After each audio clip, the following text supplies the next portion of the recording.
Hey all right and welcome to all in today's discussion. अभी यहाँ पर news आती है, ग्लोबल मीडिया हाउसेस इसको कवर कर रहे हैं, इंडिया मीडिया हाउसेस इसको कवर कर रहे हैं।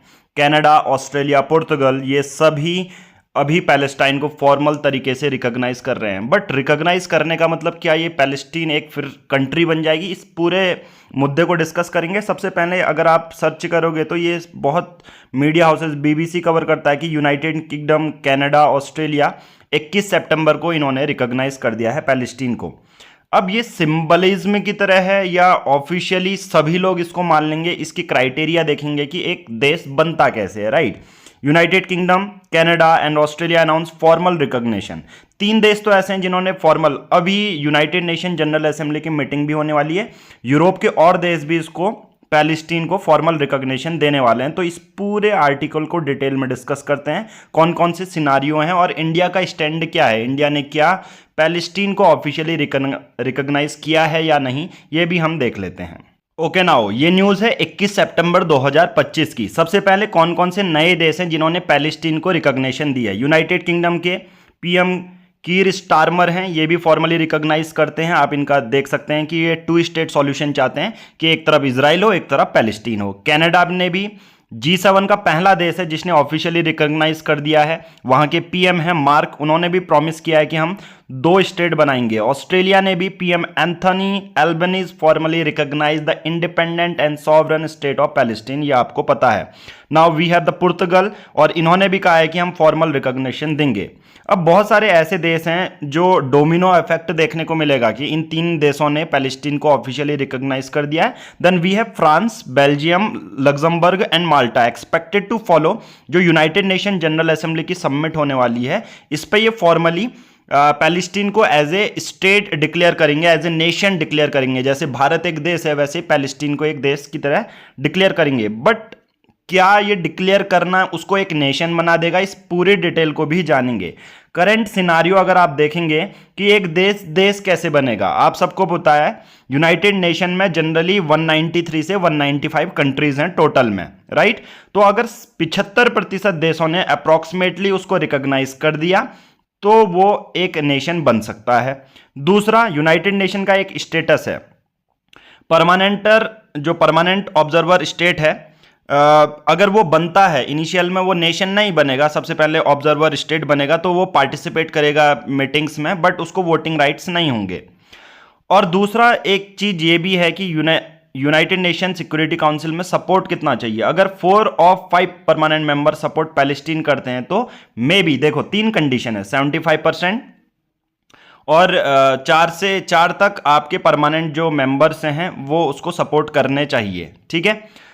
अब जो एग्जैक्ट डेटा है उसको जान लेते हैं, कौन कौन से देश पैलेस्टीन को सपोर्ट करते हैं। चाइना 1988 से करते हुए आ रहा है, यूनाइटेड नेशन सिक्योरिटी काउंसिल का परमानेंट मेंबर है।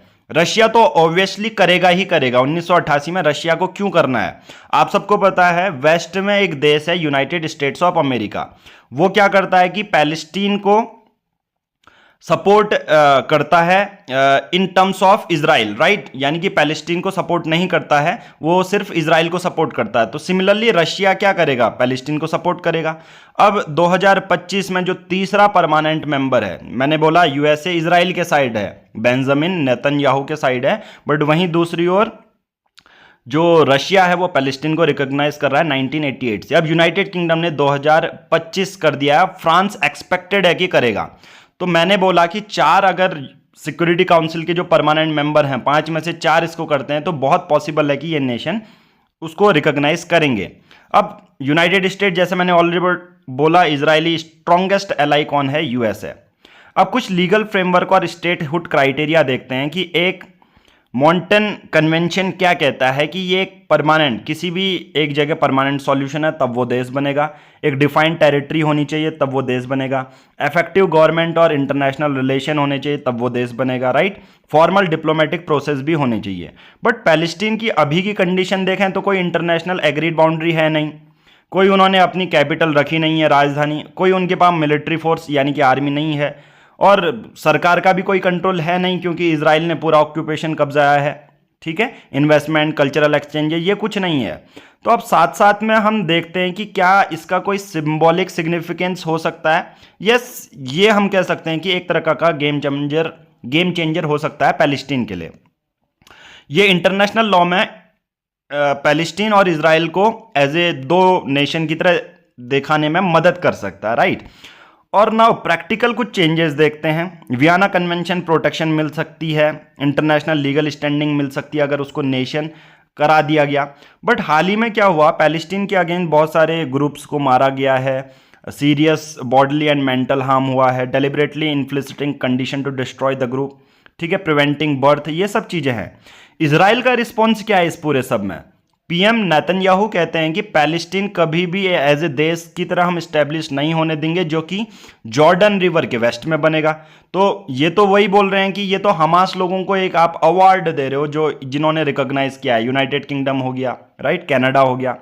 अब इंडिया के रिस्पेक्ट में भी बात करते हैं। भारत ने तो नवंबर 18, 1988 को रिकॉग्निशन दे दिया था।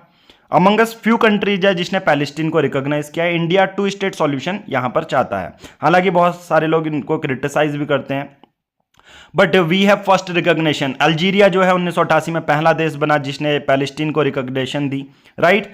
और जितने भी अरब देश हैं अगर आप देखोगे सभी ने पैलेस्टीन को रिकॉग्निशन दी है। अफ्रीकन, लेटिन अमेरिकन है, एशियन, मोस्ट इंक्लूडिंग इंडिया और चाइना का सपोर्ट है, राइट। एक्सपर्ट क्या कहते हैं? एक्सपर्ट ये कहते हैं कि रिकॉग्निशन रिप्रेजेंट करता है one of the most complicated question in international law, right. अब रिकॉग्निशन इंडिकेट करेगा कि जो वेस्टर्न डिप्लोमेटिक अलाइनमेंट किस तरफ ज्यादा जाएगी, ठीक है। अगर आप देखोगे एक तरफ इजराइल है जिसका साथ दे रहा है सिर्फ United states of America. Now अब यूरोप के ही कुछ देश, इवन नॉर्थ अमेरिका का कनाडा आप देख लो, G7 कंट्रीज का, उसने फॉर्मली रिकॉग्निशन दे दी है। अब यहां पर दो फ्रंट बनने का फिर से पॉसिबिलिटी है। इस टॉपिक के रिगार्डिंग कोई भी अपडेट होगा तो मैं आपको बाद में डेवलपमेंट रिगार्डिंग अपडेट दे दूंगा इसी टॉपिक में। अभी के लिए इतना ही, आज की इस वीडियो में इतना ही। Thank you, have a nice day, जय हिंद, जय भारत।